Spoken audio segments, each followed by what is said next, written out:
एक समय की बात है, जंगल के बीचों बीच दो पेड़ खड़े थे। एक पपीते का पेड़ था और एक आम का पेड़। वो स्वभाव से ही विनम्र और हंसमुख था। हर पतझड़ के मौसम में पक्षी उसके फल को चुगने आते। गोरैया उसकी शाखाओं में घोंसला बनाती और चिड़ियाएं उसके लिए खुशी खुशी गाती। पेड़ खुशी खुशी सभी पक्षियों को स्वागत करता और उनके साथ गाता। पपीते का पेड़ बिल्कुल भी उदार नहीं था। वो हमेशा अपने रूप का बहुत ख्याल रखता था। वो बहुत अधिक अभिमानी था कि वो ज्यादा ऊंचा है और ज्यादा हरा भरा भी। उसने कभी भी किसी पक्षी को अपने ऊपर बैठने नहीं दिया। तुम्हें किस बात का इतना घमंड है? हर एक वृक्ष की अपनी छाया होती है। सच? तो फिर उन्हें मेरी छाया में बैठने की क्या जरूरत है? जानते हो क्यों? क्योंकि हर वृक्ष की मेरे जैसी बढ़िया छाया नहीं होती। मुझसे बात करने का कोई फायदा नहीं। दफा हो जाओ। वहाँ उस आम के पेड़ पे जाओ। तुम सब मेरे बालों के स्टाइल को बिगाड़ रहे हो। तब तक आप लोग कमेंट में बताएं 70 - 35 कितने होते हैं? तुम्हारे बाल है ही कहाँ? ठीक है, फिर तुम मेरे पत्तों के स्टाइल को गड़बड़ा रहे हो। क्या तुम खुश हो? चलो भी पपीते, वो केवल घोंसला बनाना चाहते हैं। तुम कभी खुद पर पंछियों को बैठने नहीं देते हो। वो बहुत ही सुंदर हैं और वो बहुत ही सुरीले गीत गाते हैं। हाँ, उबाओ गीत। अब सुनो, मैं किसी को अपने पत्तों के नजदीक नहीं आने दे रहा हूँ। वो मेरी सुंदर टहनियों को बिगाड़ देंगे। तुम उन्हें अपने ऊपर बैठने दो। तुम मेरे से नाटे हो और तुम वैसे भी कुछ खास नहीं लगते। क्या बात कर रहे हो? तुम जो बात कर रहे हो वो बहुत ही बेहुदी और अजीब है। ऐसे ही दिन गुजरते गए। आम के पेड़ और पपीते के पेड़ के बीच कुछ नहीं बदला। जब आम का पेड़ पूरा दिन मुस्कुराता गुनगुनाता रहता, पपीते का पेड़ किसी से बात नहीं करता था। एक दिन टुनटुनी चिड़िया अपने बच्चों के साथ जंगल में दाखिल हुई। टुनटुनी चिड़िया ने पपीते के पेड़ को देखा। अरे, ये पेड़ बड़ा और मजबूत है। ये हमारे घोंसले के लिए उचित होगा। हम अपना घोंसला यहाँ बना सकते हैं। क्षमा करना, किसने कहा कि तुम घोंसला बना सकते हो? मुझे अपनी टहनियों पर तुम्हारा घोंसला नहीं चाहिए और मेरे पास बेहतर काम है। तुम एक वृक्ष हो और एक ही जगह जड़ से जड़े हुए हो। तुम्हारे कहने का क्या मतलब है कि तुम्हारे पास बहुत काम है? देखो पपीता, वो टुनटुनी चिड़िया है। चिड़िया प्रकृति के लिए बहुत ही महत्वपूर्ण है। उन्हें हमेशा वृक्षों की जरूरत होती है अपने घर बनाने के लिए। यदि हम एक दूसरे की मदद नहीं करेंगे तो प्रकृति में संतुलन कैसे रहेगा? बताओ भला। अगर प्रकृति मेरी टहनियाँ नष्ट करना चाहती है तो मुझे इतना मजबूत और खूबसूरत कभी नहीं बनाती। मैं प्रकृति की एक खूबसूरत रचना हूँ, इसलिए मैं प्रकृति की खातिर अपने आप को खूबसूरत रखना चाहता हूँ। और तुम मुझे भाषण दे रहे हो? अगर तुम्हें प्रकृति की इतनी ही परवाह है तो तुम ऐसा करो, तुम इन चिड़िया को खुद पर एक घर बना लेने दो और मुझे तंग करना बंद कर दो। आम के पेड़ को पपीते के पेड़ के इन शब्दों से बहुत ठेस पहुंची। उसने टुनटुनी चिड़िया को पुकारा और उनसे कहा कि पपीते के बजाय वो उसकी टहनियों पर घोंसला बना ले। अरे, तुम कितने दयालु हो आम। हमें अपना घोंसला बनाना यहाँ बहुत पसंद आएगा। और तुम्हारे पास से कितनी मीठी खुशबू आ रही है। ओह, धन्यवाद मेरी टुनटुनी, मैं बहुत खुश हुआ। टुनटुनी ने अपना घोंसला आम के पेड़ पर बनाया और शांति से वहाँ रहने लगी। आम के पेड़ को कोई विघ्न नहीं पड़ा उनके चहचहाने से, न ही उनके बच्चों के खेलने से। दूसरी ओर पपीते के पेड़ को जो कोई भी नजर आता वो उस पर चिल्लाता। तुम्हारी ये गपशप मुझे परेशान कर रही है। थोड़ा खामोश हो जाओ। तुम पक्षी इतने ज्यादा चहचहाते हो, क्या तुम्हारे लिए हमेशा गाना जरूरी है? कुछ सप्ताह बाद एक लकड़हारा जंगल में आया। उसे घर बनाने के लिए लकड़ी की जरूरत थी। उसने आम के पेड़ को देखा और उसे काटने का फैसला किया। जब उसने पास जाकर देखा, ये क्या है? एक मधुमक्खी का छत्ता और चिड़िया का घोंसला। मधुमक्खियाँ मुझे डंक मारेंगी और ये बेचारी चिड़िया भी बेघर हो जाएगी अगर मैं इस पेड़ को काटूंगा। चलो कोई और आम का पेड़ ढूंढता हूँ। लकड़हारा आगे गया और उसने पपीते का पेड़ देखा। ये पेड़ कितना ऊंचा है। चलो इसकी छाल की सबसे निचले हिस्से से शुरू करता हूँ। और इस तरह लकड़हारा पपीते के पेड़ को काटने लगा। पपीते का पेड़ रोने लगा। वो जंगल छोड़कर जाना नहीं चाहता था। मुझे दर्द हो रहा है। तुम मेरा क्या करने वाले हो? मुझे दर्द हो रहा है। आम का पेड़ ये सब देख रहा था। उसने टुनटुनी और मधुमक्खियों को पुकारा। सुनो टुनटुनी, क्या तुम लोग यहाँ पर हो? कहूँ मैंगो, क्या हुआ? पपीता मुसीबत में है, हमें उसकी मदद करनी चाहिए। अरे मैंगो, वो बस खुद के बारे में ही सोचता है। वो जंगल की हर चीज पर नाराज रहता है। हम उसकी क्यों मदद करें? उसी वजह से जैसे मैंने उसे तुम्हारी मदद करने के लिए कहा था। ये हमेशा खुद पर अभिमान ही करता रहता है।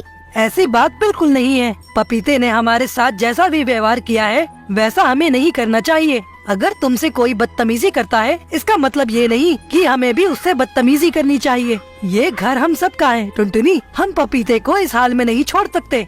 सही कह रही हो, हमें पपीते की मदद करनी होगी। आओ मेरे दोस्तों, बाहर आओ। पपीते के पेड़ को हमारी सहायता की जरूरत है। टुनटुनी की आवाज सुन सभी मधुमक्खियाँ छत्ते से बाहर निकल आईं और लकड़हारे की तरफ उड़ी। वो उनके कानों के पास और आँख के पास भिनभिनाने लगी।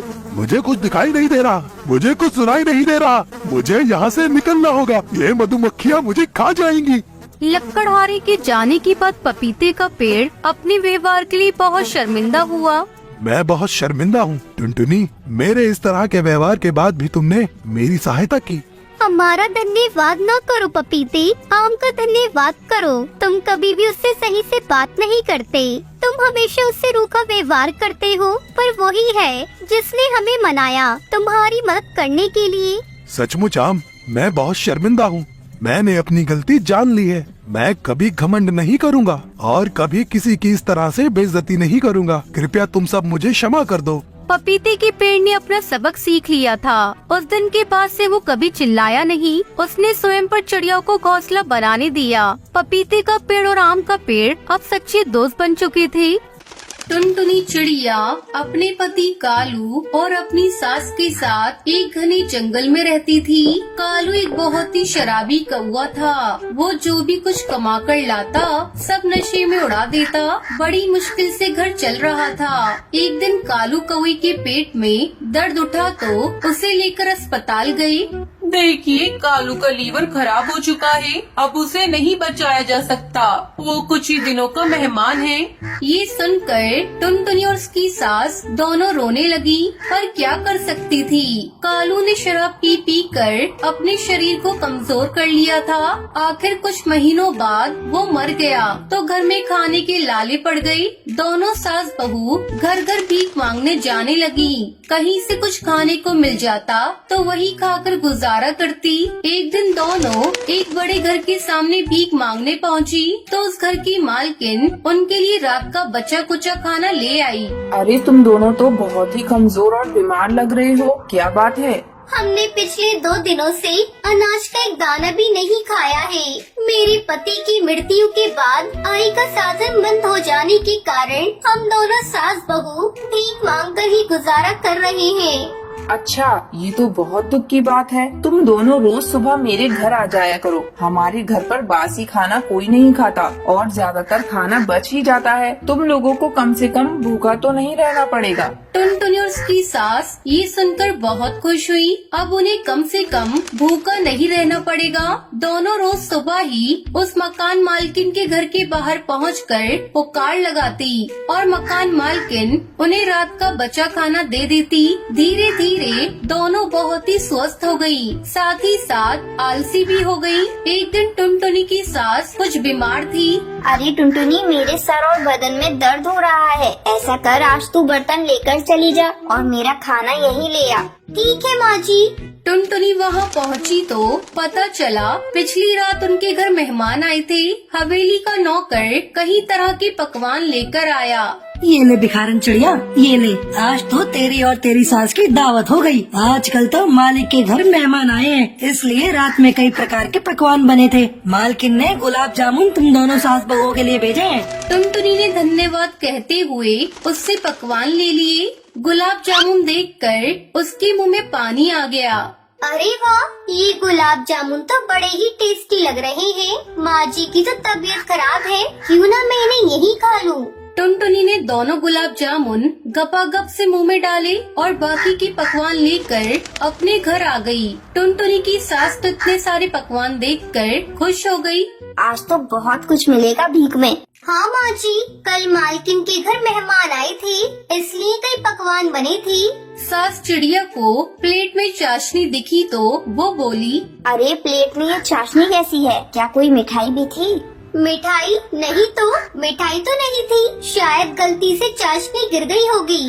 सास समझ गई कि टुनटुनी झूठ बोल रही है और वो इस बात से नाराज हो गई कि टुनटुनी ने अकेले ही सारी मिठाई खा ली। अगले दिन खाने के कारण टुनटुनी का पेट खराब हो गया, उसे उल्टी और दस्त हो रहे थे, इसलिए टुनटुनी की सास अकेले भीख मांगने चली गई। अरे वाह वाह वाह, लो आज तो बहुत खाना बच गया है। तुम दोनों 3 दिनों तक खाओगी तो भी खत्म नहीं होगा। मालकिन ने आज भी बहुत सारा खाने पीने का सामान दिया और उसमें 2 पीस रसमलाई भी रखी थी। रसमलाई देखकर तो सास की मुंह में पानी आ गया और वो सोचने लगी, अरे वाह, कल टुनटुनी ने अकेले अकेले रसगुल्ले खाए थे, आज मैं अगर अकेले अकेले रसमलाई खा लूं तो कोई हर्ज तो नहीं। इसे कहते हैं जैसे को तैसा। सासू माँ खाना लेकर घर पहुँची तो टुनटुनी का भूख से बुरा हाल था।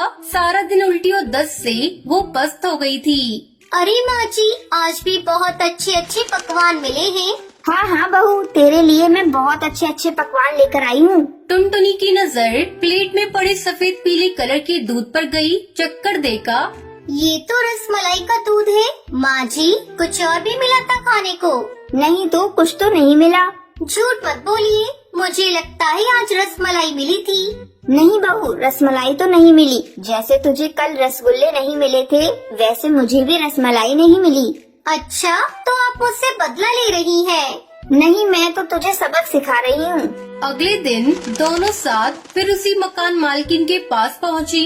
अरे तुम दोनों कब तक दूसरों के घर भीख मांगोगी? अगर खुद कुछ काम करो तो भोजन और धन दोनों का बंदोबस्त हो जाएगा। मुझे इस बुढ़ापे में कौन काम पर रखेगा? अरे बूढ़ी हो, अपाहिज नहीं। मालकिन की नौकरानी काम छोड़कर चली गई है, अच्छा मौका है। मालकिन तुम दोनों पर पहले से दयावान है, अगर कहो तो तुम्हें यही काम दिलवा दूं। झाड़ू पोछा बर्तन तो कर लोगी ना?